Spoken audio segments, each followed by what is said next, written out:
Olá, alunos e alunas de ED2, do segundo período do curso de Direito da PUC-Cerro. Nós vamos hoje dar continuidade ao nosso conteúdo, trabalhando então o segundo capítulo da obra Direito e Democracia entre Faticidade e Validade. E aqui nós vamos fazer um recorte, começando hoje com a primeira parte do segundo capítulo, e na nossa próxima aula a gente termina, se der tempo, o segundo capítulo.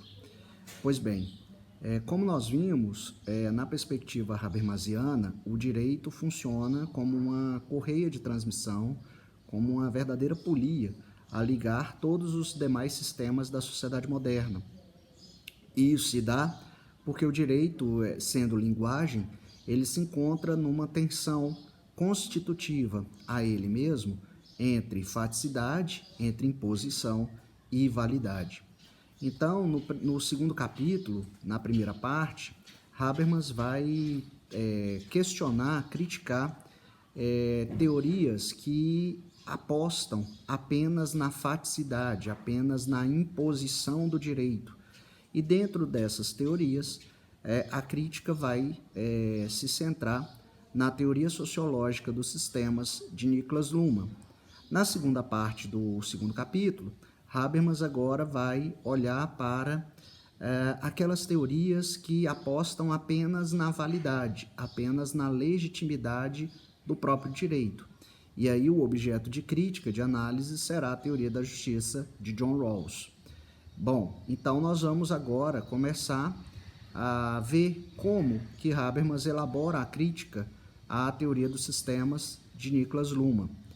Para isso, é importante que a gente compreenda, mesmo que rapidamente, qual é a significação, qual é o sentido da teoria dos sistemas de Luhmann. Né? Como é que Luhmann vai estabelecer a sua teoria dos sistemas, né? A sua teoria sociológica.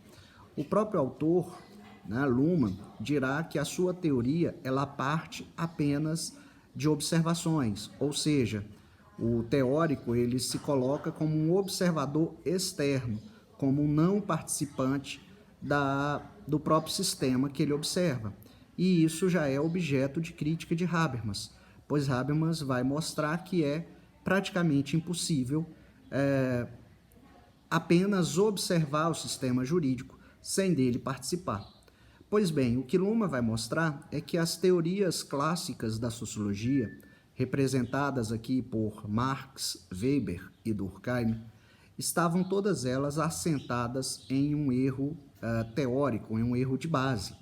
A ideia segundo a qual a base da sociedade é formada por indivíduos. Para Luhmann, a base da sociedade é formada por comunicações, por informações, sendo o indivíduo já um sistema complexo. Essas comunicações, essas informações, ao longo de vários e vários séculos, foram se tornando cada vez mais complexas, em maior número, e passaram a circular nessa sociedade cada vez numa velocidade maior. Essa sociedade, então, teve que criar mecanismos para tratar dessas informações, e isso se deu por meio da chamada diferenciação funcional. Essa sociedade baseada em comunicações foi se diferenciando em sistemas parciais da sociedade ou subsistemas da sociedade. Assim, a modernidade vai criar os subsistemas do direito, da política, da economia, da religião, da arte e por aí afora. Né? E cada um desses sistemas parciais terão uma forma de funcionamento específico, ou seja, trabalharão com base em uma linguagem, em um código próprio. Por exemplo, o direito trabalha com a linguagem do lícito e ilícito, com a linguagem da norma. A economia com a questão do dinheiro, lucro, prejuízo. A política com a ideia do poder, quem tem poder, quem não tem poder, governo e oposição. Esses sistemas eles são fechados na forma de operar, de trabalhar, porque só reconhecem essa linguagem específica, mas são abertos, porque eles trocam informações, eles trocam essas comunicações, mas cada sistema reage do seu modo a essas comunicações que são recebidas.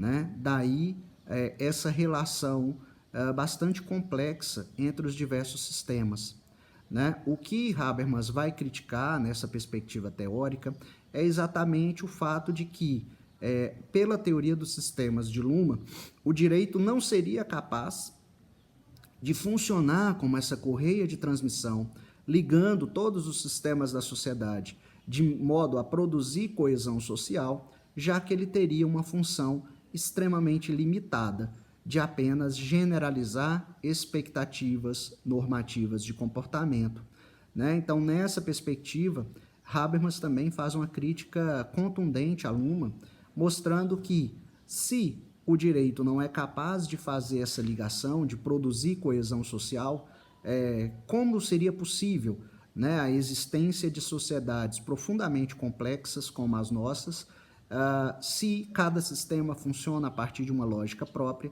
sem haver uma interligação, né, um mecanismo que faça a ligação dos diversos sistemas da sociedade, né? Então, essa é a base da crítica de Habermas, além do que também essa ideia de uma observação externa de quem, como se fosse possível, né, alguém se colocar fora da própria observação que faz, né? Nem mesmo perspectivas alternativas que dizem trabalhar com teoria dos sistemas, como é o caso da teoria de Günther Teubner, né? Também nem mesmo essa perspectiva é adequada, pois Habermas mostra, né, que embora Teubner trabalhe ou diga trabalhar com a perspectiva da teoria dos sistemas, ao colocar a ideia de mundo da vida, né, ou seja, esse pano de fundo não tematizado que permite a nossa própria comunicação, a nossa linguagem, como meio, né, de interligação entre os diversos sistemas, Teubner acaba por violar os pressupostos da própria teoria dos sistemas. Por isso, né, daí porque Habermas vai mostrar que não é possível, portanto, pensar o direito como mera imposição, como mera faticidade. É preciso ligar à dimensão da validade, da legitimidade do direito. E aí ele passa, então, a analisar as teorias agora preocupadas não mais com a imposição, e sim com a validade, com a legitimidade do direito. Habermas chamará essas teorias de teorias da justiça. E é o que ele vai fazer na segunda parte do segundo capítulo, que nós vamos analisar na próxima aula. Então é isso, pessoal, e aí nos encontramos na nossa próxima aula. Até lá!